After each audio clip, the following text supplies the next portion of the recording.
Good day, everybody. This is the Ecclesiarch here. Back to you finally with the next episode of none other than FOREGECAST. So, you guys have been asking a lot about where this has been, and I always love how somebody's like, "Hey, Ecclesiarch, there's been no FOREGECAST. Did you and BJ have a beef or something?" So it's always pretty funny. No, guys, we're here, and I'm here with none other than BJ. What's up, BJ? It's been a while. Yeah, man. I know. God, we always like, oh, we're gonna do these more often, and then things just fall off a little bit. But Yeah. there's also been a lot going on, right? As I'm sure we're gonna get into. So anyway, now's a good time. We've got lots to talk about. We've had a lot of things since we last did speak, and obviously a few things over the horizon. So I'm sure we won't run out of stuff to talk about today. Absolutely. So we're gonna, guys, just to give you a quick rundown.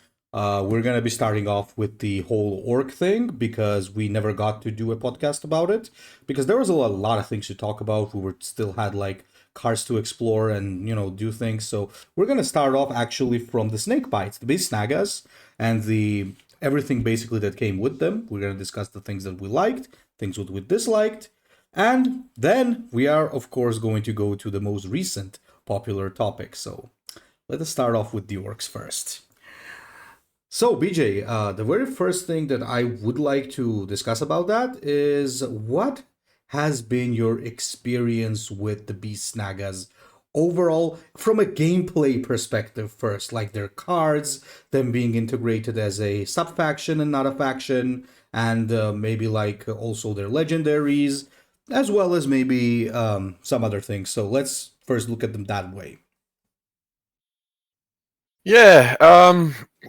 It's a really good question. I mean, I suppose the first thing worth saying is obviously this was the first time we had this expansion, right? We've had reinforcement drops, we've had completely new factions released on us, but this was the first time we had this idea of an expansion, and so we got, was it 32 cards I think in total, which I love. I love that. I mean, getting 32 cards instead of 10 in one go was like probably my favorite thing, right? Like I really love that we've got this big batch.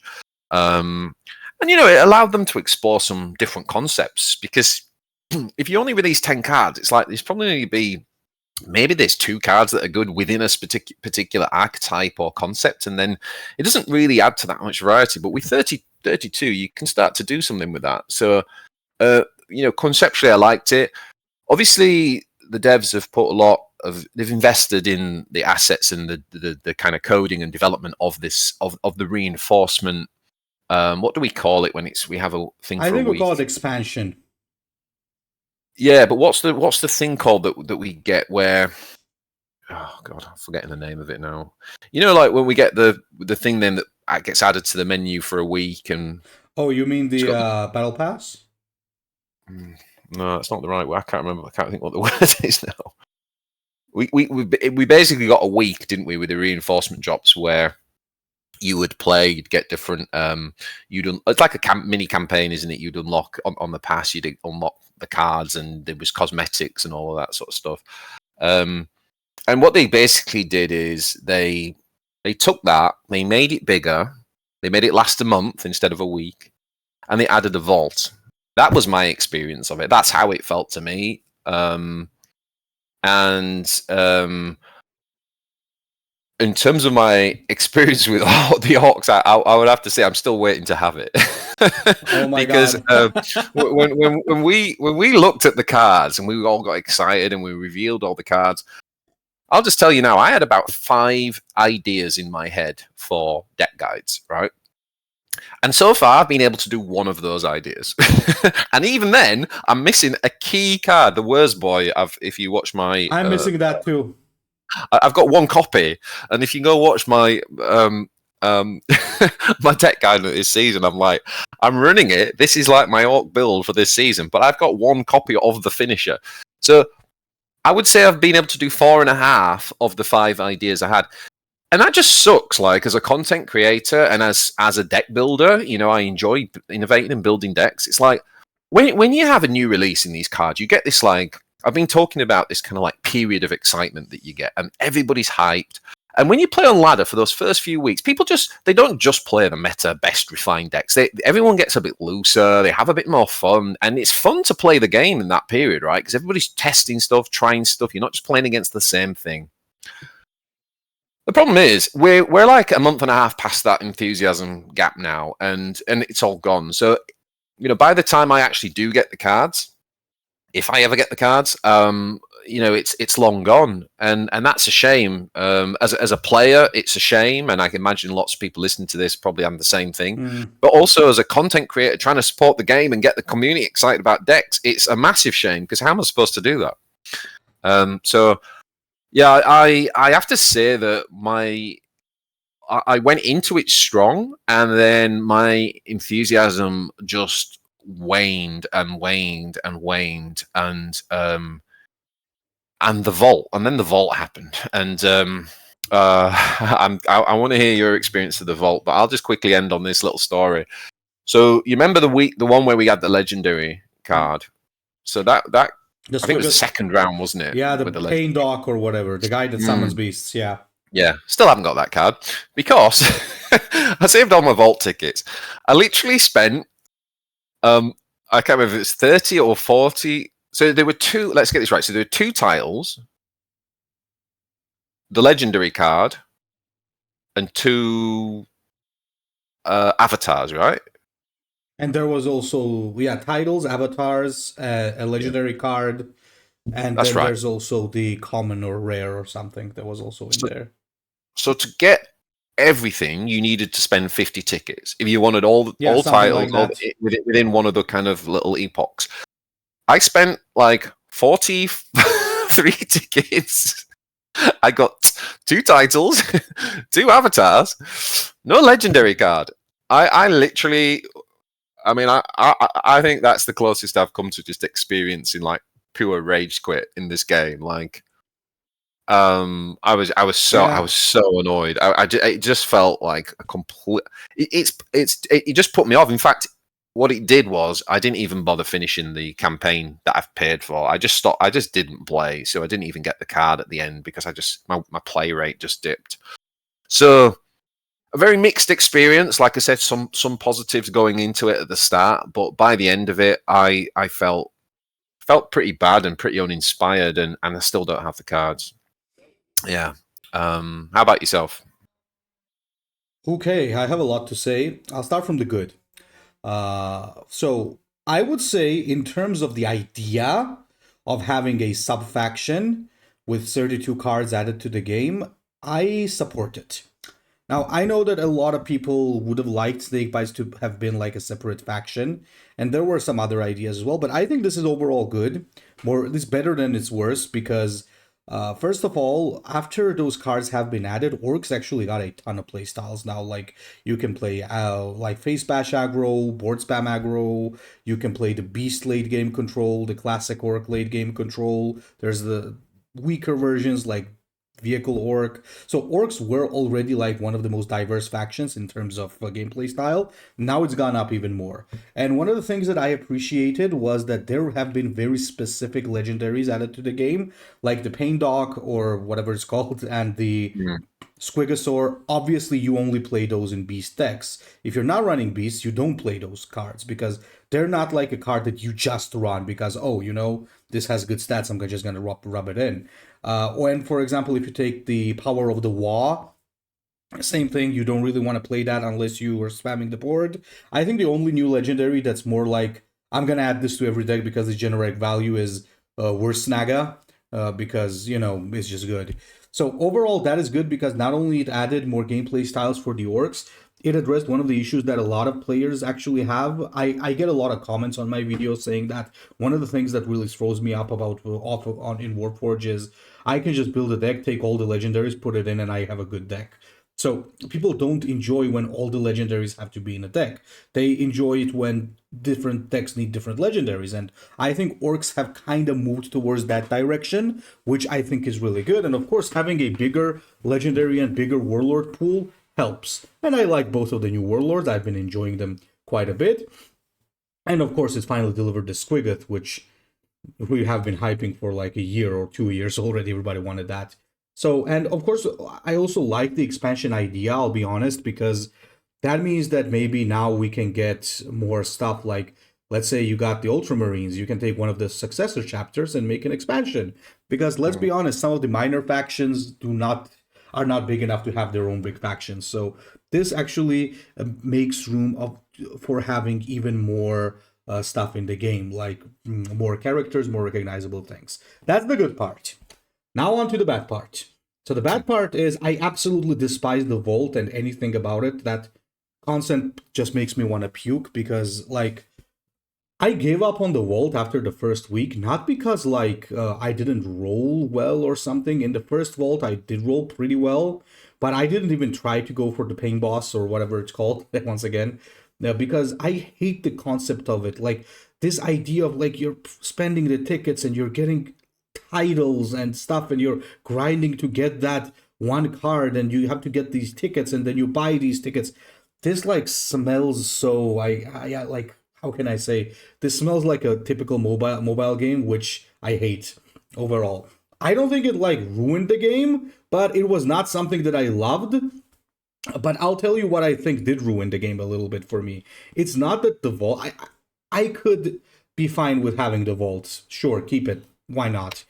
But I hate having a raid for 1 month. That absolutely killed it for me, and I'll tell you why. Very similar to your experience, BJ. Because if you're playing this raid for 1 month, all of the cards that are in the game are no longer available for wild cards. So No. I had like wild cards ready for the Orc expansion. I had like 3, I think, ready. And you know how lucky I get with my rolls, and I got like 2-3 legendaries out of packs instantly. So I had a pretty good luck in gathering those. But the problem with that was I opened like 40 Orc packs, and by the end of the month, I still didn't have the Rundherd and the Warboy. So same situation as you. So I wasn't really able to explore a lot of builds, even though I did make a lot of Orc content lately because I did get a lot of cards. I wasn't really able to get stuff. I'll be honest, I am even missing some rares, which is kind of crazy because I opened a lot of packs. I did a lot of stuff and I still didn't get much from it. And the worst part for me is that because this is continuing from 1 month, it means that they're not going to appear in shop. I cannot use my wildcards to get them. So basically, I have to wait out for this raid to end. And then I have to wait for a little bit as well, because I think up to now, still no work cards have appeared in the shop. So technically speaking, you're getting things 2 months later, which for me as a content creator is really bad. Because as you said, I want to be making content on this, but I cannot make content if I don't have the cards. And I'm totally not ready to like buy a gazillion gold to just do that. I think that's just stupid. And as for like from the perspective of a player who's, let's say, not a content creator, it's still very infuriating because for 1 month you're kind of telling a player that, you know, you either gotta pull out the greens, or you're gonna have to wait like 2 months to even touch something new, which I think is not good overall. Because one of the things that I love about Warpforge, I've loved, is that it's very free to play friendly. It has been from the beginning. More on that a little bit later, but overall, I think having a 1 month raid does not help it. So too long didn't read for everybody, TLDR. I loved the Orc expansion in terms of the cards and the flavor that it brought, but Vault and Battle Pass was a very bad experience for me. With the Vault, like, is it just a simple fix? Like, I was thinking if they just drop the titles. I mean, honestly, these titles, there's nothing makes me angrier. You don't even see that in the game. If they just, I think they should package a title with an avatar. But if they were to get rid of the titles and it was like, you know, the legendary card, the 2 avatars, and maybe a wild card, because this game doesn't have really any ways to get. They never give you wild cards. There's very few ways to get it, other than the what's it called, the Forge, isn't it? That's the only way to really get them outside of the premium campaign. So I think they could make a few like tweaks to it, and it would suddenly feel valuable. The problem is it just didn't feel valuable. And also, I do really like Your point about the fact that you know this whole delay of not being able to use the new cards for a month. I mean, I don't get the thinking there at all. Like, you just miss that again. You miss that window of excitement. You miss that window of opportunity. Mhm. A lot of other games, a lot of other CCGs I've played, they do have things like a monthly battle pass, and I like a monthly battle pass. I buy a monthly battle pass, but not the new release. It shouldn't be a blocker to playing the new cards. If it's a monthly battle pass, in my eyes, should just reward your general gameplay, logging in every day, playing the game, and you unlock things quicker, right? You grow your collection quicker, you get more wild cards, you get more stuff through engaging with the game. That to me is what I think a monthly battle pass should be. But the fact that they're using it as their way to release new things, the only thing I can think of is that it feels very Marvel Snap-esque. That's another game where it's really hard to get hold of the new releases. But what do you know, there must be, other than them building the assets and already having that and obviously not wanting to give up on that and make use of it, I mean, what do you think the logic is? Do you think they just make a lot of money out of them? Or It's really hard to say. What we often do forget, as like not only content creators but also maybe people who are actively on the Warforged Discord and so on, we forget that most probably the bigger bulk of the players are not even on the Discord, right? Because don't forget, this is a mobile game, so there's a lot of people who just play it on mobile, don't even bother to like see any content or whatever, because they just got like 10 minutes a day, they just want to log in, do something. And if that amount, like that part of the community is buying, and if it's bringing in the moolah, then probably that's the idea, right? Which, again, I totally understand from a business perspective. If it's making money, it's making money. But I think it's also a little bit negative, not a little bit, quite a bit negative, actually, because if your player base is still not enjoying it, it's not good, because then it leads to some bad stuff like people quitting, people saying, okay, I'm not playing this month, and then your basically the game doesn't grow.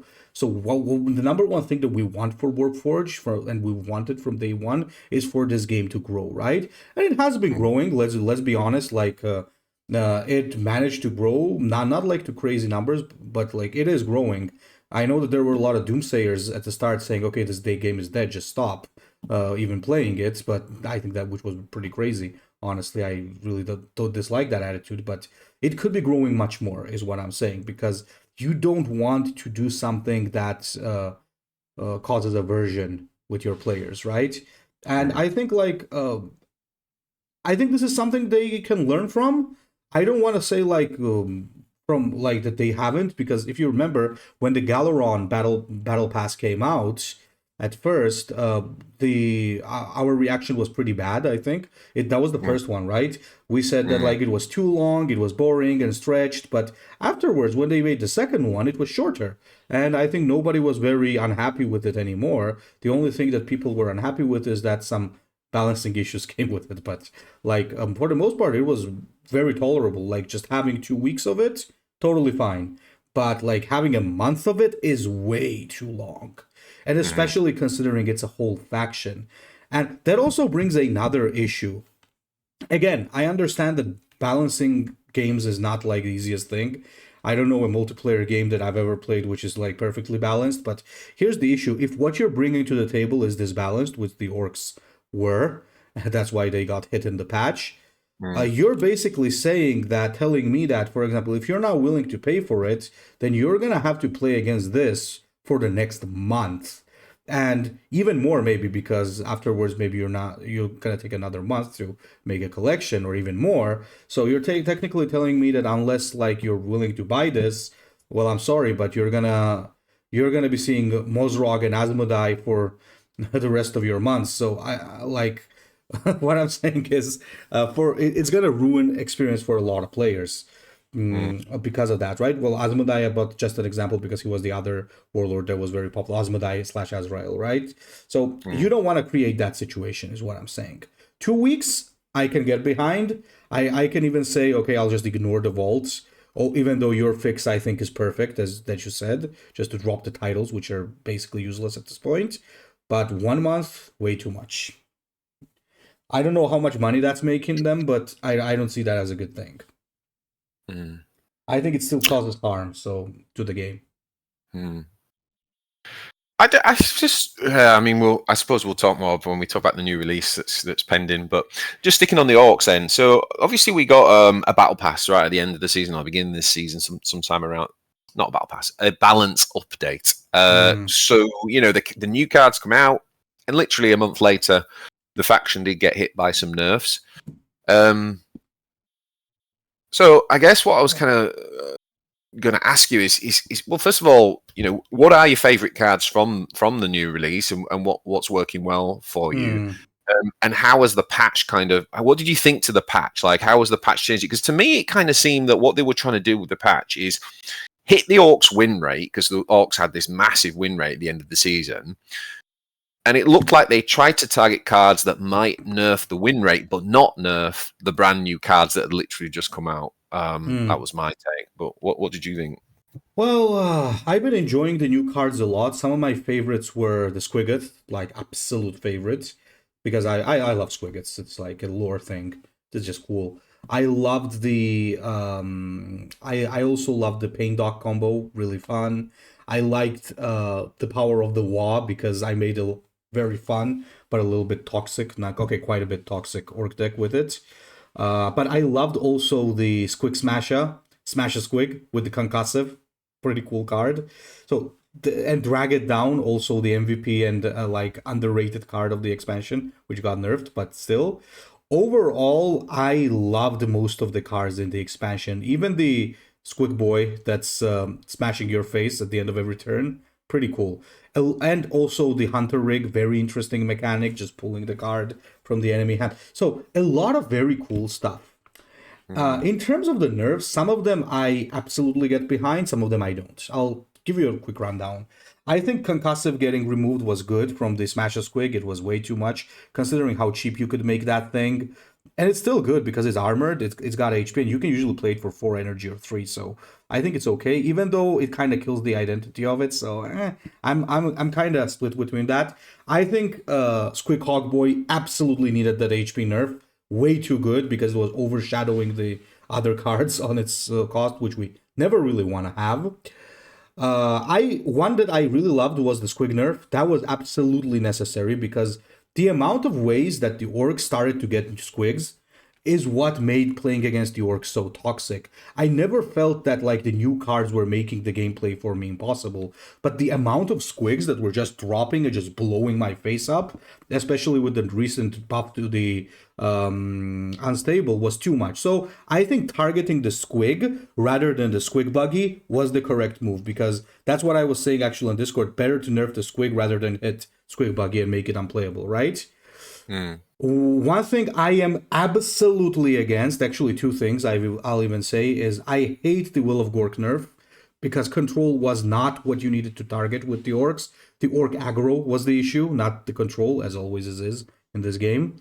I also really dislike the Scarboy nerf because I think the Grizzled Scarboy nerf kind of means that it's basically unplayable now, which sucks because I know that a lot of people dislike Armor and the Warlords, but it was a gameplay style as well. The only problem with it is that the aggro orcs were abusing it, but like I think it was unnecessary to do what they did there. I would much rather it not give bonus HP than go up to 6 cost.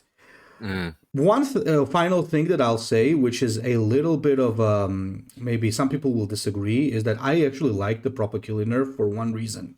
Proper Killy is a card that was an auto-include in all orc decks. If you guys remember, it started from +2 attack and Bloodthirst, which was crazy, honestly, because I don't like the fact that such an aggro tool was a must-have on every orc. I think it was kind of bad because, like, no matter what orc you're playing, oh yeah, he's gonna kill me from 10 HP because that card exists. Now it's very specific. It's for Gordrang, it's for Beast Boss, and it's for Boss Sack. The other 3 will not find it very useful because it's just gonna be a 4 damage a turn, and you take 4 damage, so you can't even trade with it. I don't think it was bad. Some people I know are angry about it because the orc aggro got hit by it, but I think overall that was a change in the right direction. I don't know how to feel about Drag It Down because I think it became unplayable. I'm not sure, from one of the best cards, so I don't know. BJ, what about your experience personally with that? Yeah, I mean, I agree with pretty much most of what you said. I mean, I don't actually. I don't really like the losing the concussive. I thought that card. I thought that's quite a nice identity thing. I potentially would have liked to see him maybe nerf one of the, one of the attributes. The point, shave a point off somewhere. But I thought the concussive thing was quite fun for it because it's like a proactive card, right? So proactive cards generally suck, and but the concussive was like, well, if you want to get rid of it, which you sort of need to, you're going to then be concussed. So I quite like that. Now I don't see it being played. I totally agree with you. The on the Will of Gork and the Scarboy piece. I mean, it's so sad that they nerfed those. I mean, that for me was that's what kind of we've been playing the game since the beginning, and like Will of Gork is like it's part of the identity at this point. The Orks, and I don't know. I just feel like Control's going to be somewhat dead in the water. I haven't really tried it, but I'm gutted about it. Proper Kill is good. I think that is good because, yeah, like you said, like we were just basically seeing these beat down Ork decks that all they do is play so many squigs, and between the explosions, then it was like they had this reach of like Warbiker, Makari, Proper Killy, and it was like Gordrang's ability or the new guy, Mozrog. And then you lost. So they needed to reduce the reach a little bit, and I think that's smart. I think you can still play Proper Killy with a couple of the Warlords, but I don't think, like you said, I don't think it'll be everywhere. Drag It Down was, I think, probably necessary. That card was seriously busted for 3 energy. So yeah, I mean, overall, just gutted about I feel like they hit some of the wrong cards, but I think again, like we said at the start, they were doing it because they didn't want to mess up all the new cards. Which makes sense. And yeah, and what's the one we haven't talked about, which I think is a card that I've been able to play with, is the Runt Herd. Like, I really like that card. It's a good one. It's a really good one, and it's really nice to have that sort of like value generator. It's obviously not offering much in terms of its own body and stats and stuff, but the sort of value generator element of it is great. I really, really love that. So Runt Herd's been probably my card of the expansion, if you like. But there's so many others. You name some there, and I'm thinking, God, I haven't played those cards. And again, it's because they all belong in these ideas, these concepts that I don't have the cards to do it. So it's really mixed emotions. Like, so there's some cool stuff. That Hunter rig is a really cool mechanic. I think the Squig Off is very well designed for a 10-drop. Like, really love the Squig Off, but then they go and nerf the control tools, which you kind of need for it. So it's like, I don't know. Overall, I think the Orks will have come down a little bit in win rate, but I still think they're like very powerful. And that deck I just did on my video guide, Targil, my Alliance member, I think he's probably on to get the highest faction score ever in the game with that deck. Yeah, it's the better version of the thing. What do we call that? Unbridled Carnage. So he's at 5.3k with it. Yeah, that's a lot. He's only really playing that deck this season, so he's not trying to, he's not trying to kind of play 4 Warlords this season. And don't forget, Targil's like a 2-time War Master, so he's a top player too. But 5.3k. We've still got 15 days to go. So that's a lot. And don't get me wrong, he did get a good start before the nerfs, so he was already at like 3-8 by the time the nerfs kicked in or something stupid, but he's continued to climb with it. So there's definitely still tier 1 Ork decks that can absolutely demolish the meta out there. That's for sure. But yeah, I mean, it's been interesting, hasn't it, overall as an expansion? I don't know what do you think to this direction as the expansion direction? Is it a good thing overall? It needs tweaks, or do you think they need to reimagine it? I'd say it's a great thing that needs tweaks. Great thing in terms of saying, like, this, once again, if you remember, one of the things that we often discussed on podcasts when, like, kind of theory crafting, we were saying, are we going to get other clans, dynasties, and stuff? There's your answer. We will. However, not everybody is going to be a separate faction. For example, Dark Angels are a separate faction, but the Beast Snaggas are a sub-faction. So that is very important because that means that creates like 2 openings. For example, if I want to release Blood Angels, obviously I will release them as a faction because Blood Angels have a ton of identity and characters and special cards. So, but then if I want to release another fan favorite, which is the Flesh Terrors, for example, they're going to make it an expansion for the Blood Angels because you cannot have a Flesh Terror faction because 90% of the cards are going to be the same, right? So I think overall this creates room for that. However, I just think that the way they're going to implement this needs to change. You cannot do this for a month. It is just going to kill a lot of the player base because I haven't been playing almost at all. I played for the first 2 weeks very aggressively because I wanted to get as much as I could out of it, but then I just dropped it. I would just do content and that was it. For 2 weeks, I was just doing, I think, HHL content. And then once the wildcards got available, I got the Pain Boy, I got the New Warlord Mozrog, did a Squiggle deck on it, and then, stopped again. So in order to not get kind of a situation, I think 2 weeks should be okay. Just, you don't need a month of this suffering. So I think that's something they need to do. Because, come on, not being able to craft things for a month, not cool. By the way, before we move on to the main topic a bit later, there's one more thing I want to ask you about. There was also a Dark Angel patch, because that was the main thing that was included in the patch. There were also the Tau, obviously. But in short, Dark Angels got hit pretty badly. I'll just keep it short. I'll say that most of the stuff that they nerfed in Dark Angels were a good nerf because almost all of those things were almost keyword problematic. Deadly Hunters, everybody was saying that card was extremely problematic, especially considering Azrael had that on demand. There was the Inner Circle companion, which was a better Lictor, which was also very annoying. There was the Talon Master, that's still going to be a great card, but it was overstated like crazy on top of everything it did. I'm not too sure about the Night Masters, because Night Masters were they're still good, but I think only removing the shield was enough. We discussed that a while ago, that maybe removing the shield would be okay with the Night Master. I don't think it was necessary to nerf both things. I think the nerf to the invulnerability is good, because a card giving you offense and defense of that caliber, I think, was way too much. Especially how annoying it is to play against Asmodai, because he got lucky, okay, goodbye. So that's not the type of gameplay that you really wanna.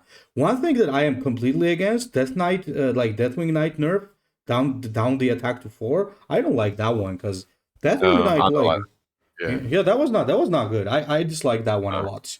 That card was already a very sort of high risk, high reward card, right? You used to sometimes you play that, and that card used to lose me games because you'd play it and then they'd hit you with a flanking range attacker and you'd be like, oh, I just lost.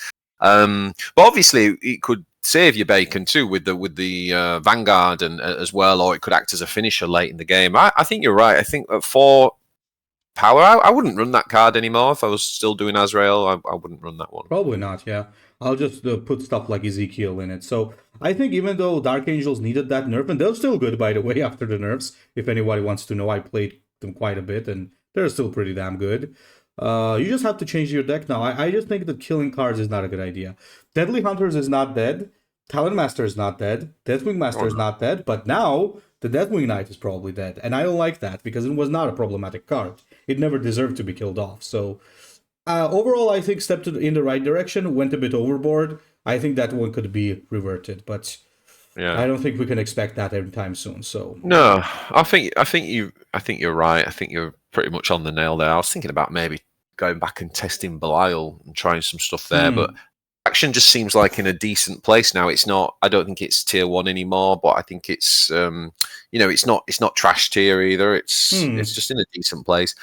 Have you tried any of the Tau with all the buffs? Oh, yes. Now, I am not a big Tau fan, as you know, BJ, in general, but I've been enjoying playing them this time, especially the War Shaper.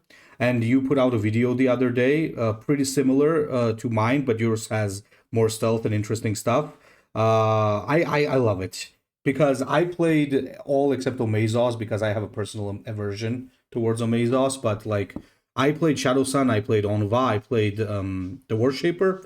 All are pretty good.